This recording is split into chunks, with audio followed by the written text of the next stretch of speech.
Olá pessoal, estamos iniciando mais um culto familiar. Sejam todos bem-vindos aqueles que estão assistindo pelo YouTube. Bom dia, boa tarde e boa noite. Também peço a vocês que aproveitem para deixar o seu like. E caso vocês não gostem, é só retirá-lo. Que a paz do Senhor esteja com vocês. Senhor nosso Deus e nosso Pai, te agradecemos por mais essa oportunidade de podermos nos reunirmos na sua presença, Pai. E pedimos, Senhor, que o Espírito Santo venha conduzir este culto, que ele venha nos dar direção, que o Senhor venha falar conosco, não aquilo que queremos ouvir, mas aquilo que precisamos ouvir, Pai. Que nada venha atrapalhar este culto, Senhor, que toda tentativa caia por terra, que possamos nos concentrar e possamos nos conectar com o Senhor. Lhe rogamos em nome de Jesus. Amém. E agora vamos louvar ao Senhor. Lembrando, cantando um hino que fala o quanto Ele é fiel e que Ele nos sustenta.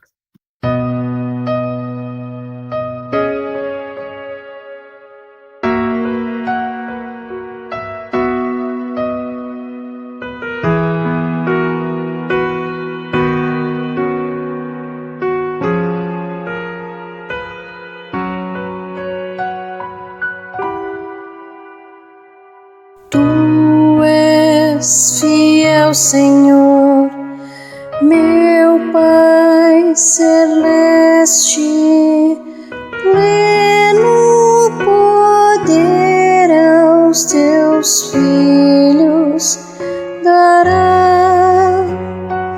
Nunca mudaste, tu nunca faltaste,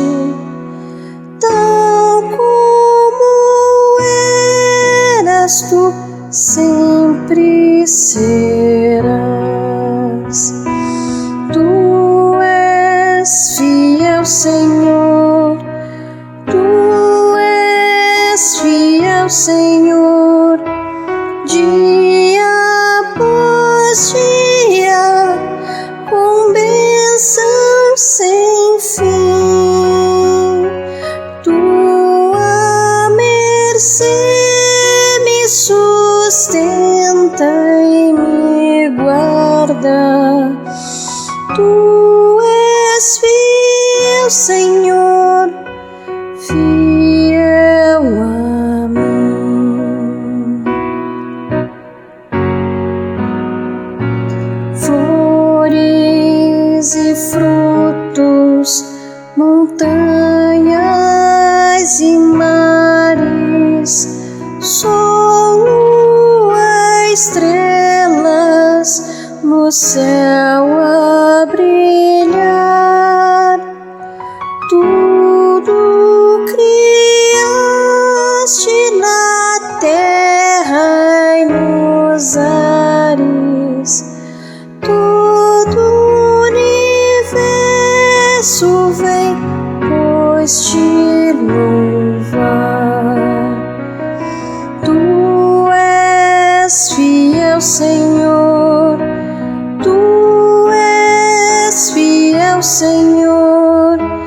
Dia após dia, com bênção sem fim.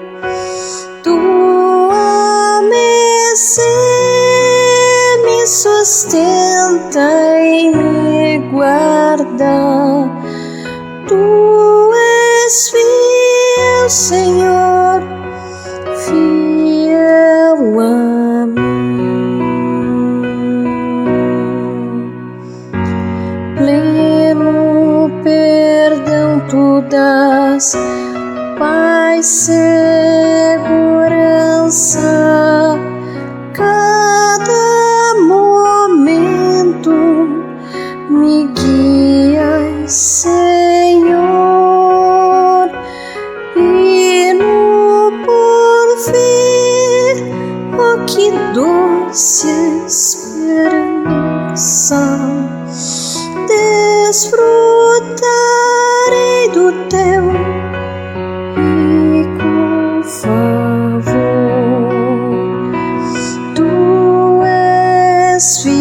Senhor.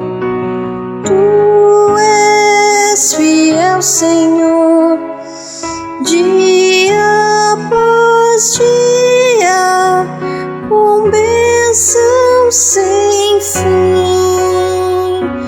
Tua mercê me sustenta e me guarda. Tu és fiel, Senhor, fiel a mim. Tu és fiel, Senhor, fiel a mim.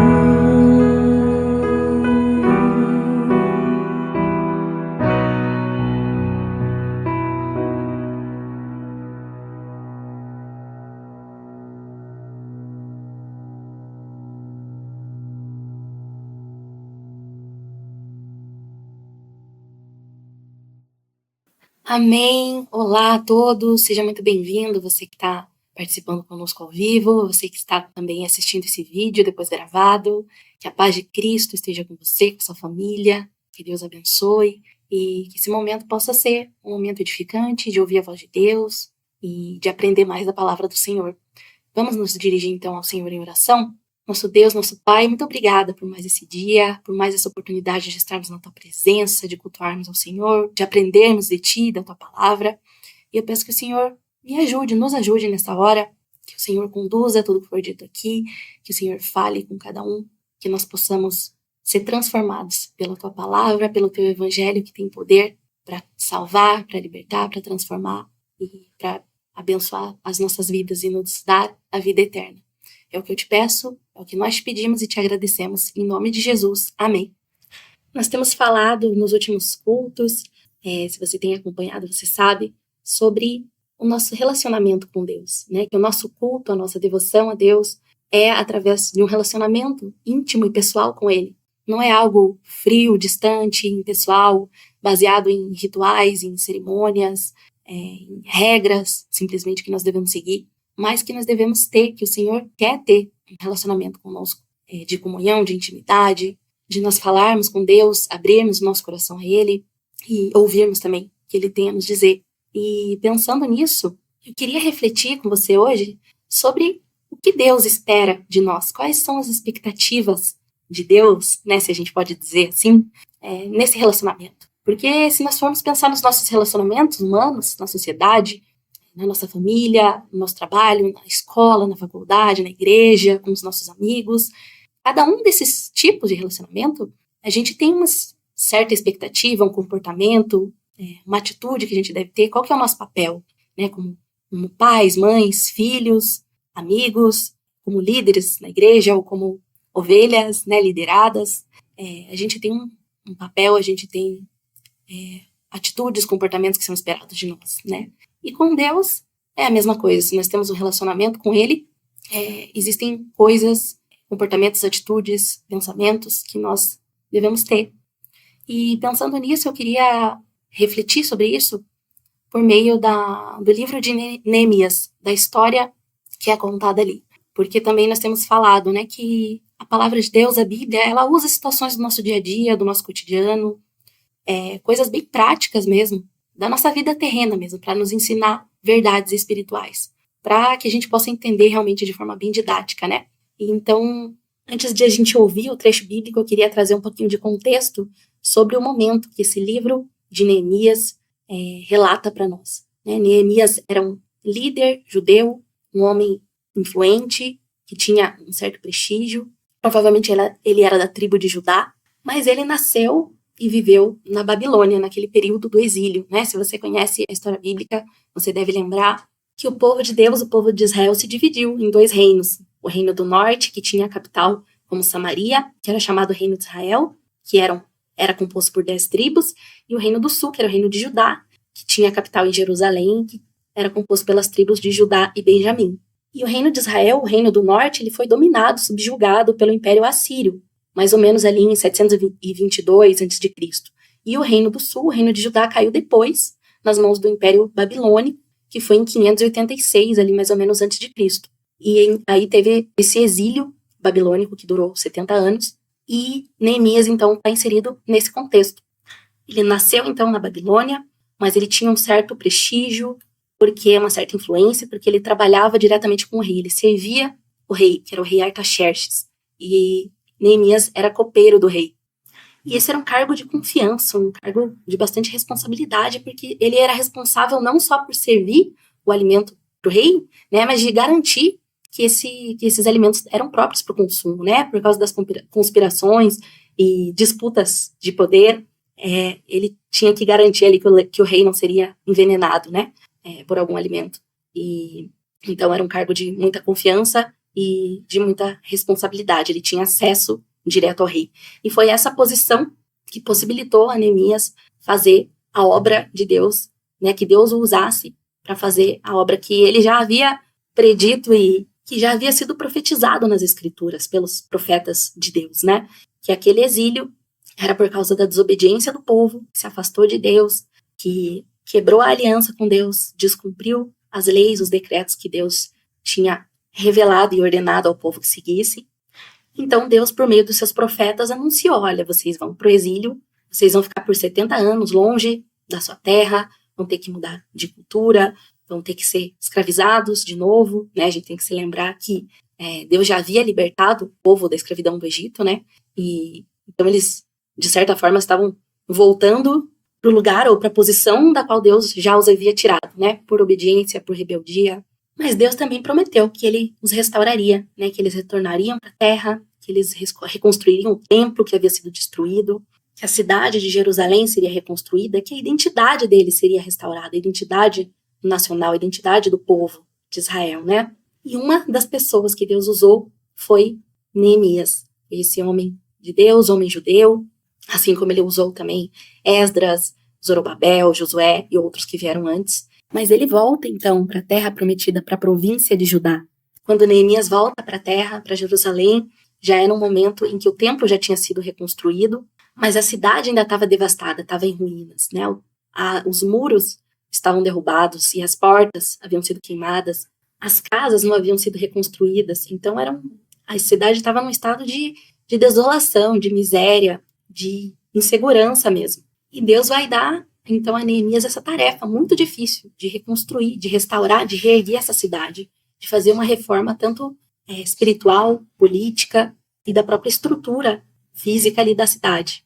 E Neemias, de fato, ele é um grande exemplo de líder, de um homem temente a Deus. Ele consegue, pela graça de Deus, fazer um trabalho excelente, primoroso, consegue restaurar a cidade, reconstruir os muros, fazer com que o povo deixasse as práticas pagãs e se voltasse para Deus, obedecesse à lei de Deus, restaurasse o culto a Deus da forma que Deus havia estabelecido. Mas o que me chama mais atenção nesse livro de Neemias, ao ler esse livro, é que o objetivo dele é exaltar a Deus, a obra de Deus, o poder de Deus, a misericórdia, a grandeza do Senhor. Porque tudo que ele, junto com os outros homens e mulheres de Deus, né, tudo que foi alcançado, conquistado, foi graças à boa mão de Deus, e porque aquilo era um plano de Deus, era uma obra planejada e executada por Deus por meio dessas pessoas, né?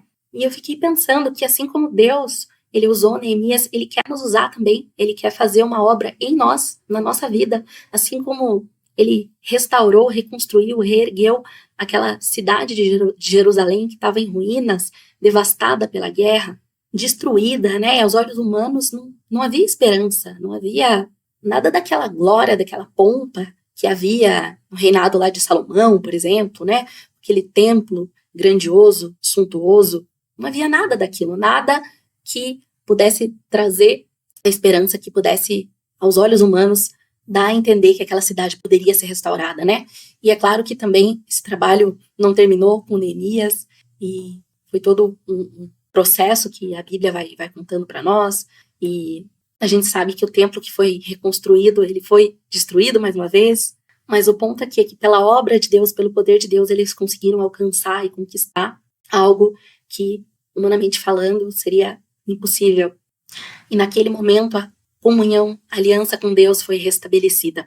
E a minha ideia que eu queria compartilhar com vocês hoje é que a nossa vida é como essa cidade destruída, devastada, arruinada, muitas vezes, onde Deus não tem o lugar que ele deveria ter, a honra, o respeito, o temor, o amor que nós deveríamos dedicar a Deus, a devoção. Muitas vezes isso não existe na nossa vida em algum momento. E Deus quer nos restaurar, Deus quer fazer uma boa obra em nós. E também Deus nos fez para executar boas obras, para amar e abençoar e ajudar também o nosso próximo. Mas a nossa vida cristã é um processo, né? Uma caminhada, uma jornada. Às vezes a gente dá 2 passos para frente e 1 para trás, né? A gente enfrenta lutas, dificuldades.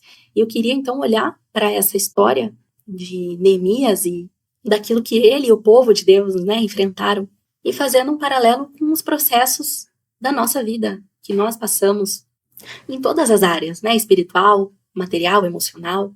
E eu queria que você prestasse atenção, então, agora na palavra de Deus que nós vamos ouvir, que está lá em Neemias, no capítulo 1, dos versículos 1 ao 11, para a gente ter como ponto de partida e depois a gente vai avançando aqui na história. Palavras de Neemias, filho de Acalias. No mês de Quisleu, no 20º ano, enquanto eu estava na cidade de Suzã, Anani, um dos meus irmãos, veio de Judá com alguns outros homens, e eu lhes perguntei acerca dos judeus que restaram, os sobreviventes do cativeiro, e também sobre Jerusalém. E eles me responderam: aqueles que sobreviveram ao cativeiro e estão lá na província, passam por grande sofrimento e humilhação. O muro de Jerusalém foi derrubado, e suas portas foram destruídas pelo fogo. Quando ouvi essas coisas, sentei-me e chorei. Passei dias lamentando-me, jejuando e orando ao Deus dos céus. Então eu disse: Senhor, Deus dos céus, Deus grande e temível, fiel à aliança e misericordioso com os que te amam e obedecem aos teus mandamentos, que os teus ouvidos estejam atentos e os teus olhos estejam abertos para a oração que o teu servo está fazendo diante de ti, dia e noite, em favor de teus servos, o povo de Israel. Confesso os pecados que nós, os israelitas, temos cometido contra ti. Sim, eu e o meu povo temos pecado. Agimos de forma corrupta e vergonhosa contra ti. Não temos obedecido aos mandamentos, aos decretos e às leis que deste ao teu servo Moisés. Lembra-te agora do que disseste a Moisés, teu servo. Se vocês forem infiéis, eu os espalharei entre as nações. Mas se voltarem para mim, obedecerem aos meus mandamentos e os puserem em prática, mesmo que vocês estejam espalhados pelos lugares mais distantes debaixo do céu, de lá eu os reunirei e os trarei para o lugar que escolhi para estabelecer o meu nome. Estes são os teus servos, o teu povo. Tu os resgataste com o teu grande poder e com o teu braço forte. Senhor, que os teus ouvidos estejam atentos à oração deste teu servo e à oração dos teus servos que têm prazer em temer o teu nome. Faze com que hoje este teu servo seja bem-sucedido, concedendo-lhe a benevolência deste homem. Nessa época, eu era o copeiro do rei. Amém. Eu selecionei esse trecho aqui para nós ouvirmos, porque é aqui que tudo começa, né? Aqui que nos é mostrado como que Deus inicia a obra no coração de Neemias. E que é Deus que nos chama, é Deus que fala conosco, Ele vem atrás de nós, nos busca e nos revela a nossa condição, como nós estamos carentes da graça e da glória de Deus. E a gente vê aqui que por meio do seu irmão Anani, Neemias toma conhecimento. Ele fica sabendo da situação triste, difícil, pela qual o povo estava passando lá na província de Judá. Porque ele estava lá no palácio, vivendo com o rei, como copeiro do rei, né? Era um cargo, como a gente já disse, de prestígio, não faltava alimento, não faltava roupa, ele estava numa boa condição, aparentemente, né? Até ele tomar conhecimento de como que o povo estava, como que os compatriotas dele estavam vivendo lá em Jerusalém, numa situação de humilhação, de desprezo, que a cidade estava com seus muros derrubados, suas portas destruídas pelo fogo. E essa informação, quando ele toma o conhecimento da condição da cidade e das pessoas, ele se entristece, ele fica quebrantado, aflito, ele lamenta, ele chora e ele se volta para Deus. Isso aqui é muito importante, né? O que a gente faz diante dos nossos sentimentos de tristeza, de angústia, de aflição. E ele vai jejuar e orar. E ele demonstra arrependimento. Arrependimento pelos pecados, confessa os pecados dele, do povo, porque ele sabe que a solução, que a resposta para esse problema que ele está vendo ali diante de si, que até então ele estava vivendo a vida dele, e não, né, sem o conhecimento, sem se dar conta do que estava acontecendo. Quando ele se dá conta, quando ele toma consciência, ele entende que a resposta, a solução, está em Deus, que é o Deus dos céus, grande e temível, fiel e misericordioso com aqueles que o obedecem. E ele vai não só reconhecer que eles pecaram, que eles fizeram coisas vergonhosas, mas que Deus já tinha anunciado que eles estavam vivendo era consequência da desobediência, que Deus já tinha anunciado que eles seriam espalhados pelas nações se eles desobedecessem. Mas se eles se voltassem para Deus, se eles voltassem a obedecer os mandamentos, Deus os traria de volta, Deus os reuniria naquele lugar, na terra prometida, que Deus já havia concedido a eles, né? E isso também, em primeiro lugar, é o que Deus espera de nós. É tristeza, é quebrantamento pelo nosso pecado, pelos nossos erros. A gente, mesmo que não conheça a palavra de Deus, pode ser que você não tenha conhecimento do que Deus quer, do que Deus requer, mas a gente tem a nossa consciência que nos indica o que é certo e o que é errado. A gente tem pessoas que nos aconselham, as próprias circunstâncias da nossa vida, as cabeçadas que a gente dá, né, como a gente fala popularmente, tudo isso nos mostra o que é bom, o que é correto, o que é justo, o que é honesto, e o que a gente tem feito que não é bom, que não é correto, e o que a gente tem se omitido de fazer também. Então, no fundo, a gente tem esse conhecimento, a gente sabe o que a gente precisa acertar na nossa vida. E muitas vezes a gente tem, sim, um sentimento de frustração, de impotência, porque a gente não consegue mudar, a gente não consegue melhorar. E o que Deus espera de nós é que a gente reconheça o nosso pecado, confesse para Ele e reconheça a nossa dependência dEle, que a gente se volte para Ele, porque Ele é misericordioso, porque Ele é fiel, bondoso, capaz de transformar essa realidade, essa condição em que nós estamos. E a gente vê que, assim como com o povo de Israel, que muitas vezes eles tiveram que fazer isso, né, não só no começo ali da sua história, lá no Egito, mas depois, muitas outras vezes, a gente se volta para Deus, depois a gente acaba, muitas vezes, errando, se desviando do caminho, tem que voltar, tem que pedir perdão mais uma vez, e é assim a nossa vida, é esse o processo.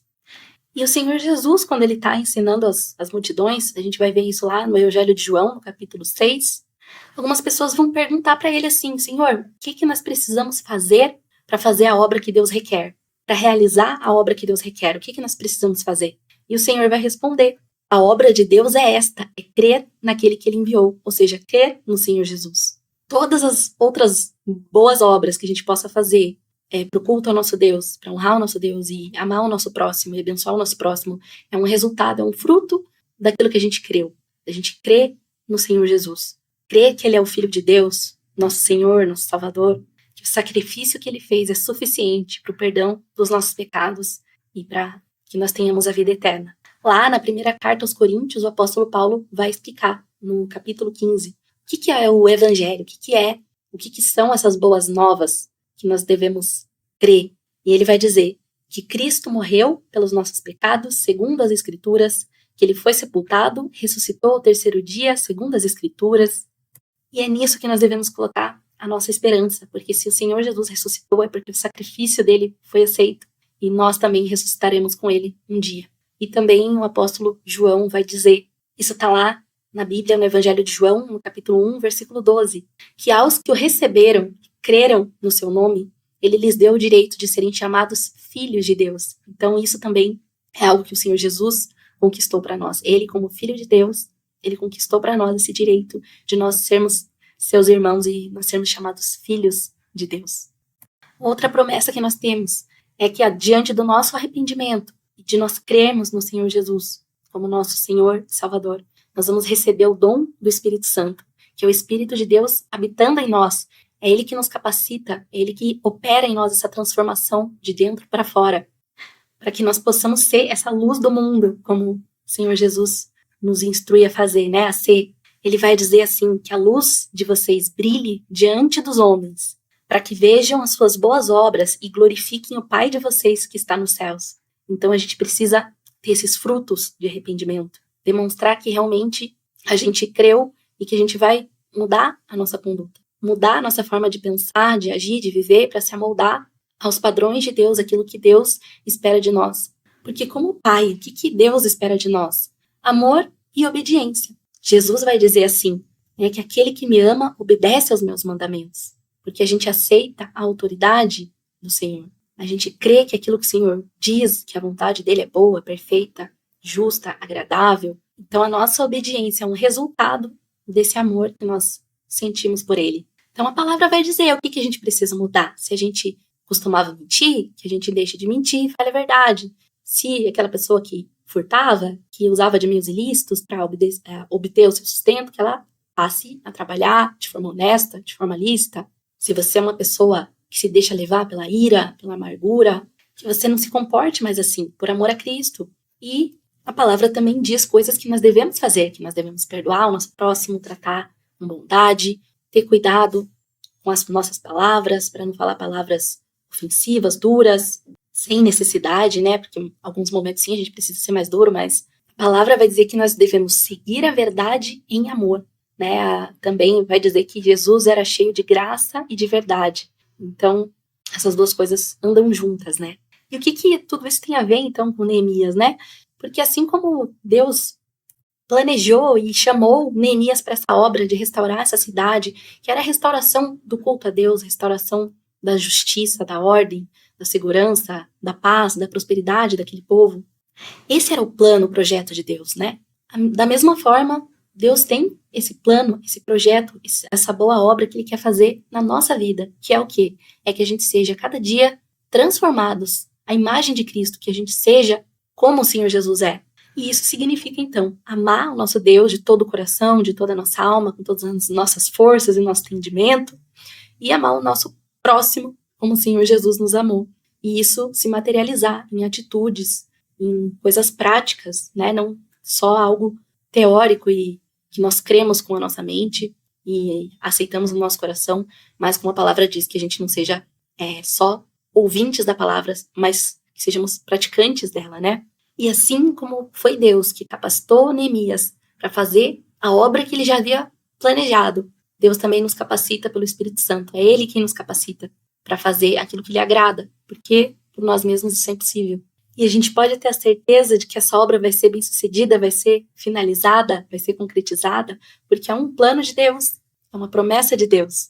Assim como Neemias tinha certeza de que a cidade, os muros da cidade iam ser reconstruídos, porque foi Deus que colocou no coração de Neemias para ele iniciar esse empreendimento, para ele executar esse projeto, né? Ele não havia falado com ninguém antes, ele não havia conversado, pedido conselho, foi o próprio Deus que, enquanto ele orava, jejuava, se lamentava, Deus mostrou para ele que era isso que Deus esperava dele. E por mais desafiador e difícil que pudesse parecer, ele seguiu adiante, ele fez, ele colocou em ação, ele traçou estratégias e colocou em prática, confiando que Deus ia prover tudo aquilo que ele precisava, que Deus ia capacitar, que Deus ia mover os corações das pessoas. A gente vê aqui no finalzinho do capítulo 1 que ele ora a Deus pedindo a benevolência do rei Artaxerxes, né? Que o rei concedesse os pedidos que ele ia fazer, porque ele precisava da autorização, da permissão do rei, de provisão dos recursos que ele ia precisar. E na pessoa do Senhor Jesus nós temos tudo isso. Nós temos a benevolência do rei, do nosso rei Jesus, que demonstra o seu amor, tendo morrido e se sacrificado por nós, provendo aquilo que a gente precisa para nos reconciliarmos com Deus e nos enviando o Espírito Santo de Deus, habitando em nós para que nós possamos viver essa vida agradável a Ele. Então, nós já temos a benevolência, a provisão e a capacitação do próprio Deus. Outra coisa que a gente vai ver aqui no livro de Neemias é a importância da gente viver em comunidade, da gente entender que esse projeto de Deus é coletivo, que é algo que a gente deve fazer juntos, em comunhão com outros irmãos e irmãs, para que a gente possa oferecer e receber também orientação, encorajamento, consolo, para que a gente possa orar, interceder uns pelos outros, nos fortalecer. O relato bíblico de Neemias vai mostrar para nós que o muro foi construído a muitas mãos, né, por muitos homens e mulheres, inclusive, também.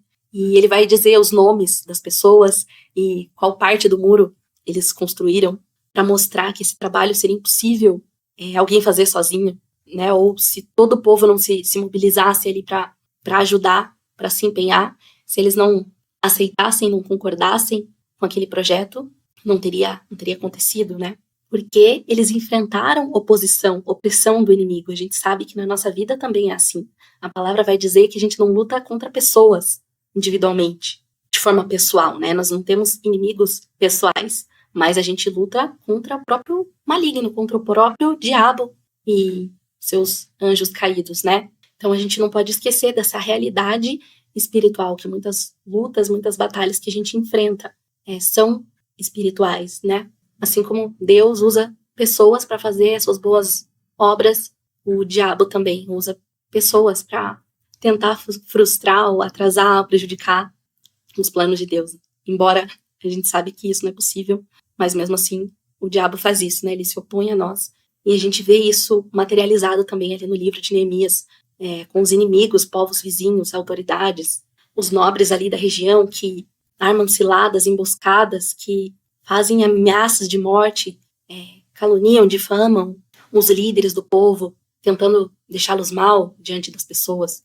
E tudo isso gera dúvida, gera desânimo no meio do povo, eles começam a duvidar que aquilo vai ser possível, que aquela obra vai poder ser concluída, porque ainda falta muito, porque eles não têm material suficiente. Então existia uma oposição interna, que vinha, de certa forma, ali do próprio povo, e externa, que vinha dos inimigos, dos povos vizinhos. E a gente também vive isso na nossa vida cristã. A gente tem essa luta constante contra o pecado. Uma palavra diz que as coisas boas que a gente quer fazer, a gente não consegue, e às vezes o mal que a gente não quer fazer, a gente faz.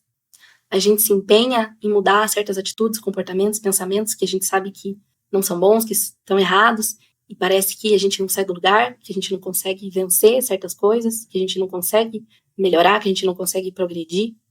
E por outro lado, a gente enfrenta também zombaria, desprezo de outras pessoas, muitas vezes, por a gente querer fazer aquilo que a gente acha correto, que a palavra de Deus ensina. Porque muitas vezes isso causa estranhamento, né? Coisas que, de repente, pra gente era normal, a gente costumava fazer, e de repente a gente não faz mais, e não anda mais com certas pessoas, não frequenta mais certos lugares, e isso causa uma reação, às vezes, muito forte por parte das pessoas, nos acusando de preconceito, nos ofendendo, dizendo que nós somos fanáticos e muitas outras coisas, né? Isso sem contar as adversidades, os problemas de doença, problemas financeiros, problemas da nossa vida mesmo, coisas que fazem parte da vida aqui na Terra, mas que também nos afetam muito, problemas familiares, de todo tipo, né? E que também, muitas vezes, nos abalam, nos enfraquecem, nos causam desânimo, dúvida, tristeza, e a gente começa a ter dúvidas, ter questionamentos, nos sentimos perdidos, muitas vezes, do caminho que nós devemos seguir, das decisões que nós devemos tomar diante disso. E a palavra vai dizer para nós que a gente deve resistir ao diabo, né? Que a nossa posição deve ser de permanecer firmes naquilo que Deus prometeu, naquilo que Deus nos ensina e nos ordena a fazer, a obedecer aos seus mandamentos. E a palavra diz que se a gente resistir ao diabo, ele fugirá de nós, né? E também o apóstolo Paulo, lá no capítulo 6 da carta aos Efésios, ele vai usar uma metáfora, né? Uma figura de linguagem para falar da armadura de Deus que nós devemos usar.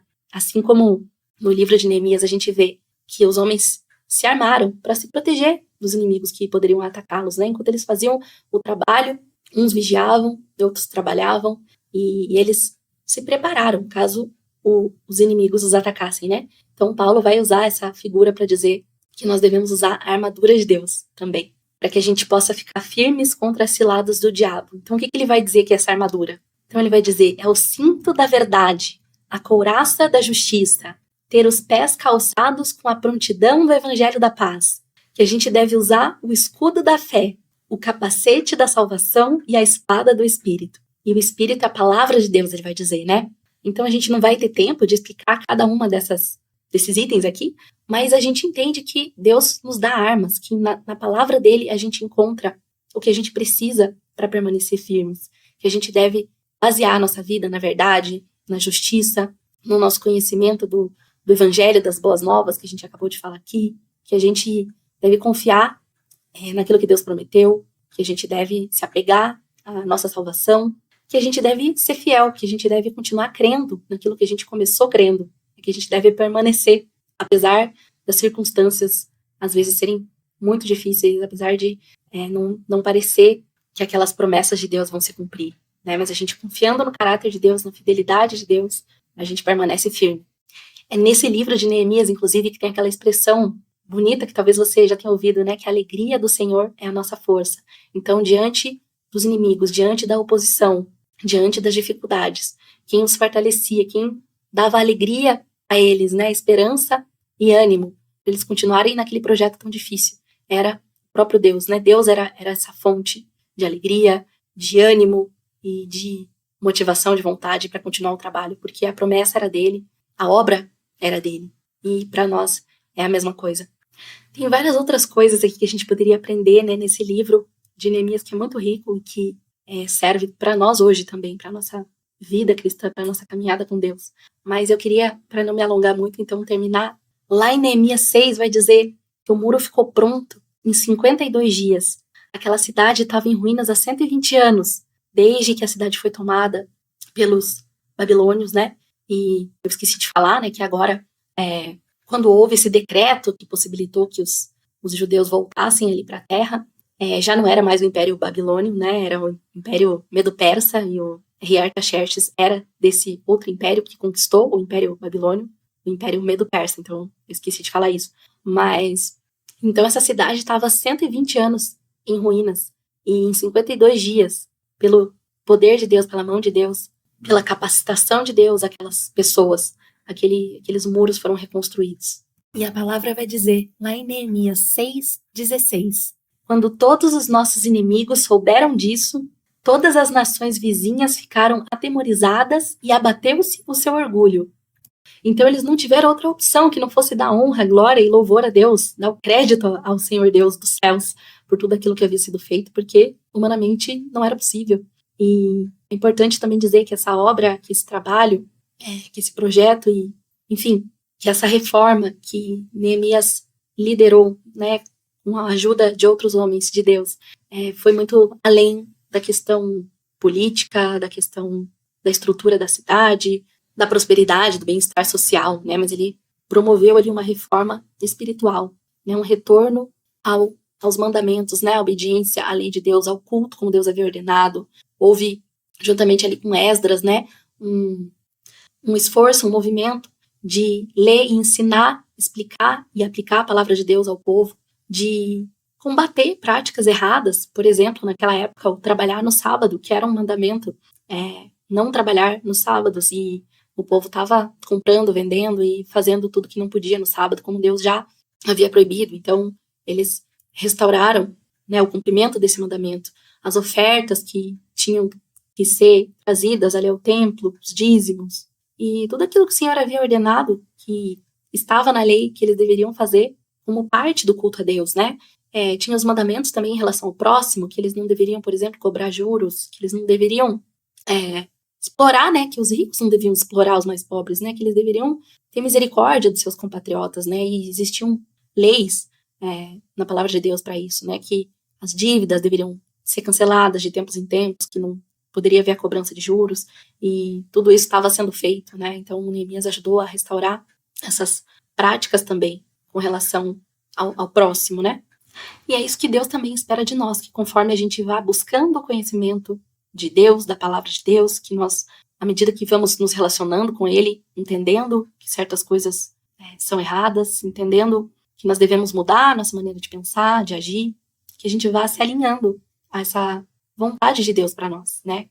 É um processo, sim, a gente tem altos e baixos, a gente cai, a gente tropeça, mas a gente deve sempre se voltar para Deus em arrependimento, com humildade, reconhecendo que nós falhamos, confessando o nosso pecado e reconhecendo a nossa dependência dele, porque essa é a obra de Deus para a nossa vida, é isso que Ele planejou para nós, e Deus promete para nós na palavra dele. Lá na segunda carta aos Coríntios, no capítulo 9, o apóstolo Paulo vai dizer, se a gente responder, se a gente aceitar esse chamado, ele vai dizer assim, Deus é poderoso para fazer que lhe seja acrescentada toda a graça, para que, em todas as coisas, em todo o tempo, tendo tudo o que é necessário, vocês transbordem toda boa obra. Então ele está dizendo aqui que Deus sempre vai prover para nós todas as forças, os recursos que a gente precisar, todo momento que a gente precisar dele, ele está ao nosso lado para nos ajudar e nos fortalecer nos momentos de dificuldade. E também lá na carta aos Filipenses, no capítulo 1, no versículo 6, o apóstolo Paulo vai dizer assim, né? Deus vai dizer assim para nós, que através do apóstolo Paulo, aquele que começou boa obra em vocês, que é o próprio Deus, vai completá-la até o dia de Cristo Jesus, né? Até que o Senhor Jesus volte uma segunda vez e restaure todas as coisas. Então eu queria deixar você com essa promessa. Eu espero que essa palavra restaure as suas esperanças, as suas forças, o seu ânimo, a sua confiança, a sua fé em Deus. E se você nunca entregou a sua vida a Deus, a Jesus, se você nunca reconheceu o Senhor Jesus como o único e suficiente Senhor e Salvador da sua vida, que você possa fazer isso agora. Talvez você tenha uma imagem errada de Deus, uma imagem de um Deus cruel, frio, injusto, exigente, inalcançável, inatingível. Mas como a gente viu aqui hoje, o nosso Deus é um Deus justo, fiel, misericordioso, compassivo, bondoso, perdoador, disposto a receber você como filho, como filha dele. Então, se você quer entregar a sua vida, se você quer que Deus dirija a sua vida, as suas decisões, suas atitudes, os seus pensamentos, se você quer aceitar o sacrifício que o Senhor Jesus fez pelo seu pecado e reconhecer que você não é bom, não é boa o suficiente, mas que você depende do Senhor e confia nele, faça isso agora com suas palavras, converse com Deus do seu jeito, reconheça que você tem feito coisas erradas, que você tem pecado, peça perdão a Deus, reconheça que você depende dele, que você o aceita como Senhor e como Salvador da sua vida. Então vamos orar para terminar esse tempo. Obrigada, Pai, pela tua palavra, obrigada pelo privilégio de poder compartilhar das boas novas. Eu peço que o Senhor use isso que foi dito, que o Senhor fale com cada um, que o Senhor se revele a cada pessoa que ouviu essa mensagem, que elas consigam ouvir a tua voz. Abre a mente, o coração, o entendimento e age com poder na vida delas, manifesta a tua presença, faz milagres, abençoa, traz cura, libertação, transformação, mudança de vida. Muito obrigada, Pai, por enviar o teu Filho para morrer por nós e nos aceitar, nos receber e nos amar como os filhos e filhas teus. Eu te louvo, te agradeço e bendigo o teu nome. Peço que o Senhor visite cada um, a cada família, que cada um possa ser tocado, possa ser transformado e que ninguém saia daqui da mesma forma como entrou. É o que eu te peço e já te agradeço e oro em nome de Jesus. Amém. Amém, glória a Deus. E agora vamos louvar ao Senhor com um louvor que nos traz a promessa de tempos melhores e de acontecimento de coisas maiores.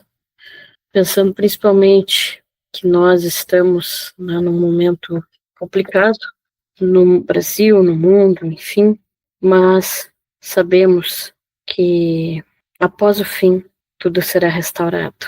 Então, vamos louvar ao Senhor com este hino.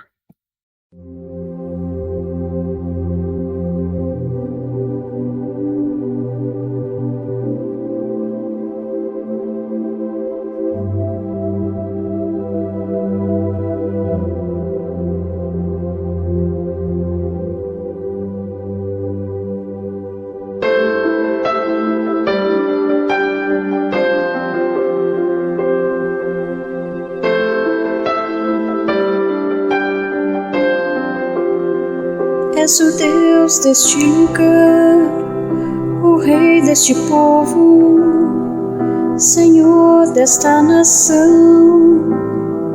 Tu és a luz na escuridão, esperança ao perdido, a paz ao cansado. Tu és, não há outro igual a ti, não há outro igual a ti.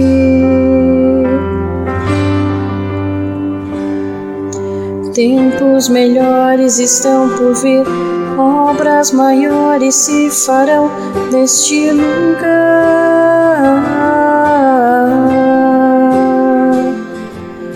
Tempos melhores estão por vir, obras maiores se farão neste lugar.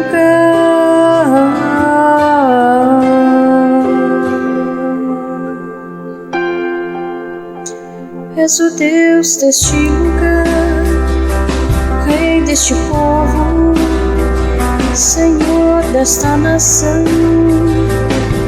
Tu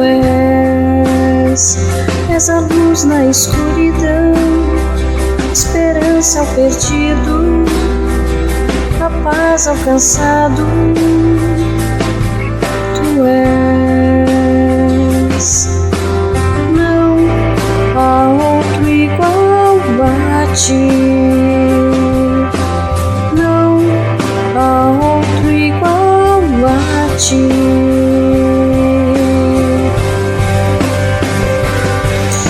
Tempos melhores estão por vir, obras maiores se farão neste lugar.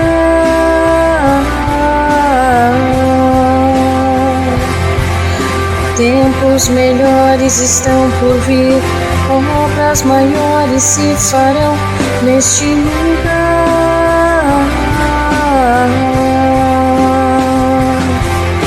Tempos melhores estão por vir, obras maiores se farão neste lugar.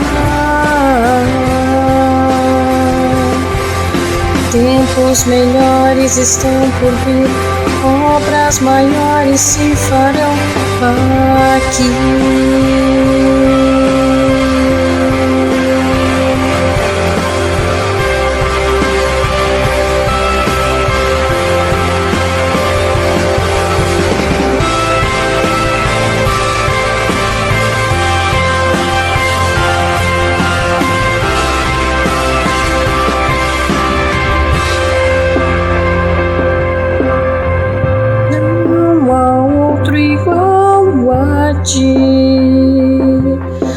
Não há outro igual a ti.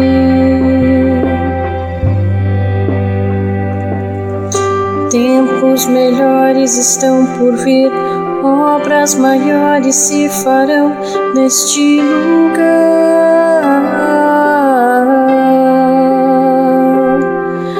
Tempos melhores estão por vir, obras maiores se farão neste lugar.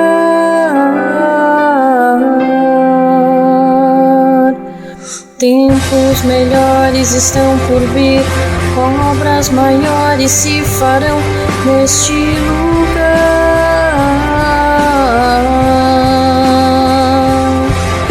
Tempos melhores estão por vir, obras maiores se farão aqui.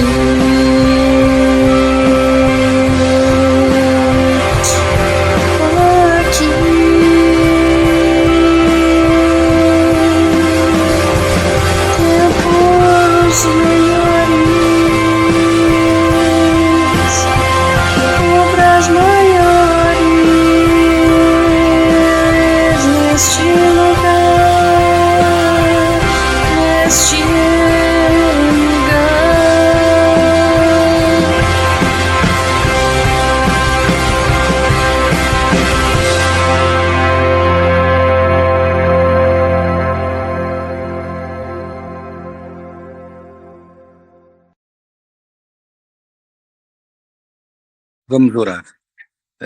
Pai querido, te damos graças por mais uma oportunidade que nos concedeste de conhecer um pouco mais a tua palavra.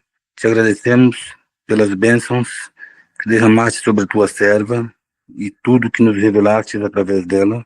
E te pedimos, sobretudo, todas essas lições, todos esses detalhes que compõem a nossa vida espiritual, no sentido de fortificar a nossa condição espiritual, de fortalecer o nosso espírito cristão, estejam permanentemente em nossa mente, nas nossas relações com os nossos amigos, nas nossas relações na família, dentro de casa, nas nossas relações dentro do trabalho, onde normalmente o espírito, o clima é extremamente competitivo, e que essas riquezas espirituais que tu nos revelas venham a cada dia transformar o nosso caráter, a nossa condição de pessoas cristãs, os nossos princípios. Cuide da saúde de todos os teus filhos, nossos irmãos, nossos amigos e nossos colegas que estão lutando contra problemas de saúde. E que este seja um momento para aqueles que são distantes se aproximar de ti, e para aqueles que não o conhecem, descobri-lo e experimentá-lo em suas vidas. Em nome do Senhor Jesus, nós te pedimos e agradecemos. Amém.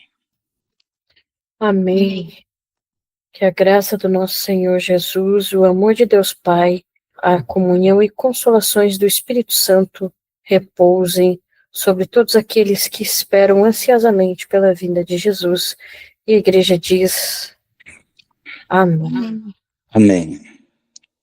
Glória a Deus. Agradecemos mais uma vez a presença de todos. E para você que assistiu até aqui, peço que deixe nos comentários a palavra Neemias. Agradeço a todos por terem assistido. Peço para que deixem o seu gostei e também para que comentem e compartilhem, principalmente aquelas pessoas que estão necessitadas da palavra de Deus. E convido a todos também para participarem do nosso culto pelo Google Meet, o link estará na descrição. Deixem nos comentários seu pedido de oração ou também, se preferirem, poderão nos enviar por e-mail. O e-mail estará em um comentário fixado. Tenham uma excelente semana e que Deus os abençoe.